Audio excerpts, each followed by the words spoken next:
Hola, muy buen día a toda nuestra comunidad de Facebook, de Instagram. Esperamos que se encuentren muy bien este día. Y bien, pues vamos a hablar hoy sobre el tema de la higiene menstrual en capacidades diferentes. Pues porque estamos celebrando el Día Internacional de las Capacidades Diferentes y estamos tratando de generar un poco de conciencia alrededor del tema y sobre todo pues empoderar a la gente que tiene estas situaciones y las familias que las rodean, por supuesto, para que el tema de la menstruación no sea un problema demasiado complicado. Entonces, miren, seré muy honesta, como siempre trato de serlo, no soy experta en el tema de discapacidades ni mucho menos, y de hecho, como con el pretexto de este día nos pusimos a investigar un poquito y fueron muchos sentimientos encontrados alrededor porque vemos que las soluciones que tienen mujeres con discapacidad son, bueno, discapacidad por llamarlo de alguna manera, son muy pocas. Que el tema de la higiene menstrual es toda una situación alrededor de la gente que les provee de cuidados, especialmente aquellos que no pueden cuidar por sí mismos, y no hay soluciones, básicamente, ¿no? Entonces, encontramos un artículo que es el cual vamos a estar comentando hoy en día. Es un artículo que se llama Legitimidad de la histerectomía para resolver el problema de la higiene menstrual en adolescentes con discapacidad intelectual. Específicamente hablan de la discapacidad intelectual, pero tomo este artículo porque, como les digo, yo no soy experta en el tema y realmente está muy interesante los números que plantea y el tema que plantea y los casos que plantean. Sus autores son Horacio Márquez González y Edith Valdés Martínez, trabajando con el Instituto Mexicano del Seguro Social, Hospital de Cardiología, Centro Médico Siglo XXI y Coordinación de Investigación en Salud, escrito en el año 2018. Entonces, bueno, de lo que se trata este artículo, hablan prácticamente de discapacidad intelectual, específicamente de chicas que no tienen la capacidad de cuidarse a sí mismas ni nada de esto, ¿no? Y la verdad es muy alarmante todo el tema de lo que está sucediendo con la gente con capacidades diferentes en este aspecto. Los números de abuso sexual son abrumadores y bueno, me voy a ir al artículo para dar números específicos de subrayados que yo tengo y en cuanto termine el live les voy a poner el link para que ustedes lo puedan descargar y leer y nos comenten, por favor, porque lo que queremos lograr con este live específicamente es encontrar soluciones, ¿no? Encontrar un protocolo, una solución, una propuesta más amigable, tanto para las mujeres que tienen estas capacidades diferentes como para las familias que tienen que cuidar de ellas. Empieza el artículo dando algunos números, o sea, como la cantidad de habitantes que tenemos en América Latina y el porcentaje de gente con capacidades diferentes. Estamos hablando del 13% de la población que está en esta situación. Entonces es un número bastante grande.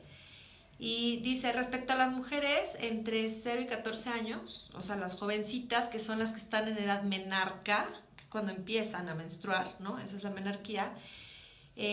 Muchas tienen problemas de este tipo y estamos hablando de un 25.7% de las chiquillas que tienen dificultad para bañarse, para vestirse o comer, un 16% con incapacidad de comunicarse verbalmente y un 42% con limitaciones para aprender, recordar o concentrarse.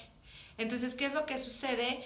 Esto tipifica, ¿no?, a los problemas de discapacidad intelectual, que son de los que están hablando en este artículo, pero también tenemos las capacidades diferentes físicas, ¿no?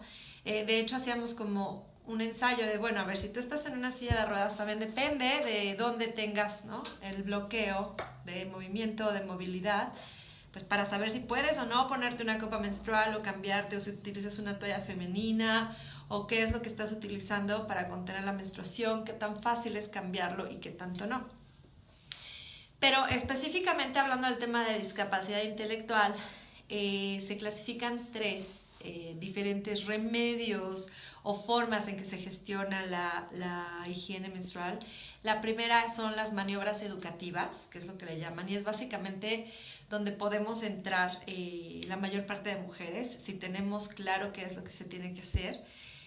En estas maniobras educativas, pues tal cual, es cómo se gestiona la menstruación, cómo limpiarse, cómo cambiarse, pero por supuesto tiene que estar traducido a una forma de educación especial, puesto que el 44% de las niñas con discapacidad de este tipo no pueden entender una cosa de la misma manera que las demás. Entonces hay que desarrollar materiales educativos que les faciliten esto, porque el hecho de que no hayan esos materiales educativos, a la gente que tiene que cuidar a estas niñas les complica mucho el tema, ¿no? De su cuidado, de la higiene y de todo lo que tienen que generar para que ellas puedan estar limpias y gestionar todo esto. Entonces, de hecho, hay un porcentaje de rechazo muy alto a lo que son las maniobras educativas, ¿no?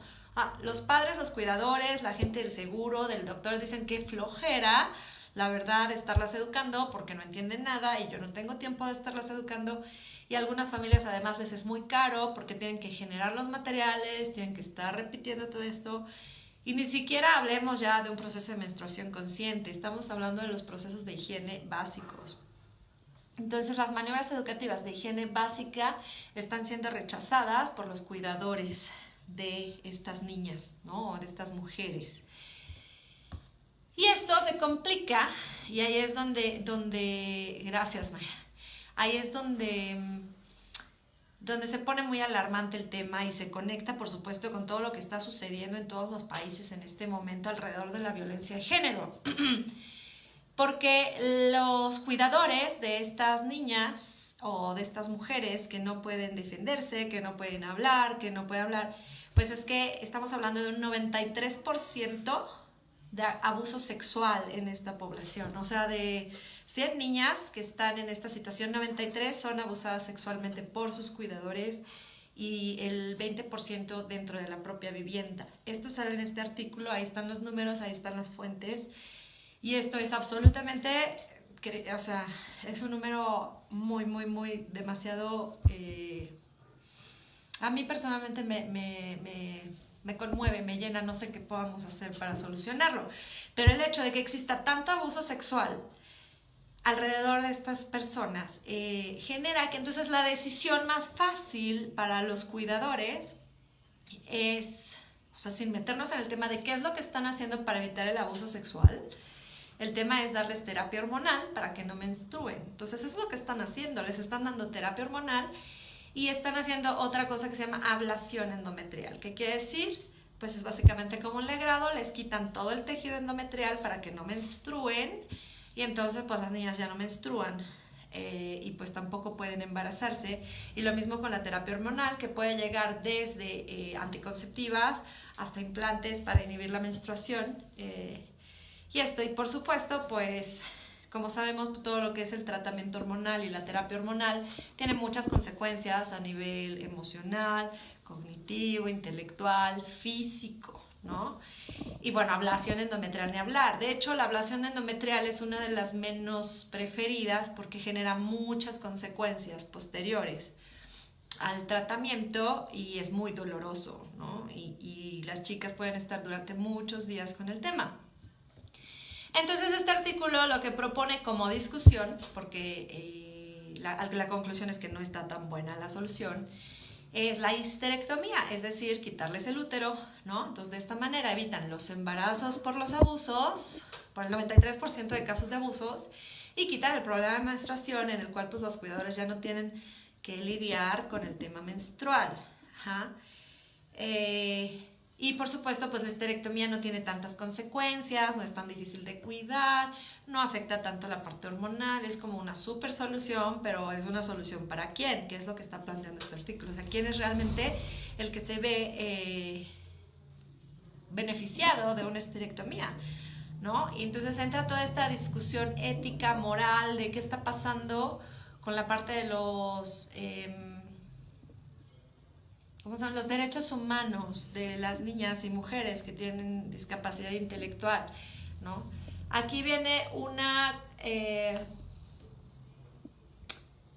definición de lo que es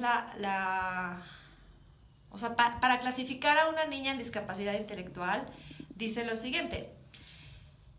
La Organización Internacional de las Enfermedades de la Organización Mundial de la Salud indica que el nivel intelectual debe ser menor a la media para adquirir habilidades básicas para el funcionamiento, la supervivencia, que quiere decir comunicación, autocuidado, vida en el hogar, habilidades sociales, uso de la comunidad, autodirección, salud, seguridad, habilidades académicas funcionales, ocio y trabajo. O sea, una persona que no puede gestionar esto se considera ya como una discapacidad intelectual, y de ahí se va a graduaciones por puntos y puntos.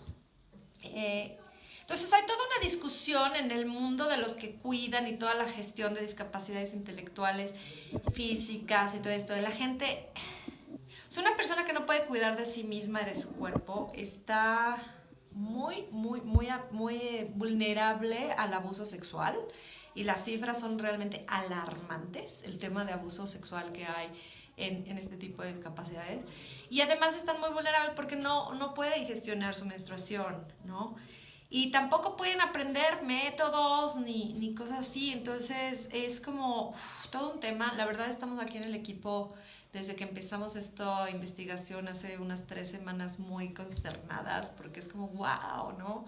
Es una gran cantidad de la población, ¿no? Estamos hablando de un 12%.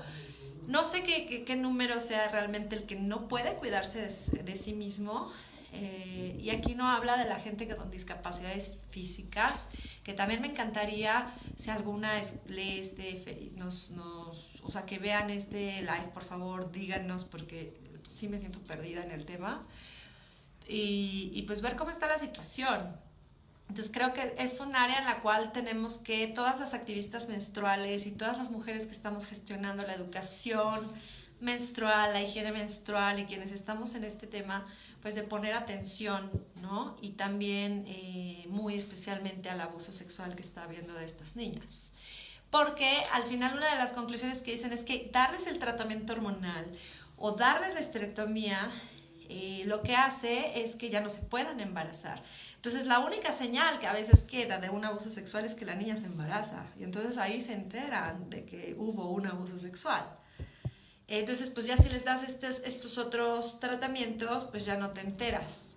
Y entonces es como todo un tema súper complicado, porque además depende de cada caso y Y al final la conclusión de este artículo, que me parece muy interesante, es que pues definitivamente la histerectomía no vendría siendo la solución al tema, y que sí, la metodología educativa sería, pero no una metodología educativa para la niña, sino para los cuidadores, para los comités de bioética en los hospitales y para los comités de cuidadores. Entonces, el movimiento educativo de higiene menstrual para personas con discapacidad, en especial aquellas que no pueden cuidar de sí mismas, tiene que ir dirigido a aquellas personas que gestionan la higiene menstrual, y hay que generar esa conciencia de que, pues aunque la niña no se pueda limpiar, pues de repente hay que hacerla sentir que bien con el proceso y ayudarle, y sobre todo encontrar, como siempre, las soluciones y los productos adecuados para estas niñas, que pues desde mi perspectiva definitivamente una copa menstrual no aplica, por la complejidad que implica meterla, sacarla y gestionarla. De repente las toallas femeninas tampoco, porque pueden tener fugas, escurrimientos.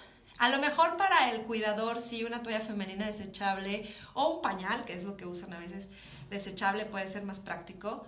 Pero yo creo que en este caso la ropa interior absorbente vendría siendo la solución ideal para todas las mujeres que están en esto, porque estoy segura que la mayor parte de la gente que está en esa ropa interior, y pues ya existe ropa interior absorbente y de muy buena calidad, por supuesto, fácil de lavar, bla, bla, bla. Y yo creo que esa sería la solución. Pero bueno, dejo aquí la conversación, la dejo totalmente abierta. Me encantaría escuchar, voy a estar muy pendiente de este live y de lo que aquí se publica, porque me encantaría escuchar también a las mujeres que tienen alguna capacidad diferente o alguna situación diferente en su organismo, cómo están gestionando su higiene menstrual, y realmente qué es lo que tenemos que hacer como comunidad para mejorar toda esta circunstancia. Y ya, bueno, eso es lo que les quería compartir hoy. Les mando un abrazo, que tengan muy lindo inicio de fiestas y pues estoy pendiente. Que tengan muy buen día. Chao.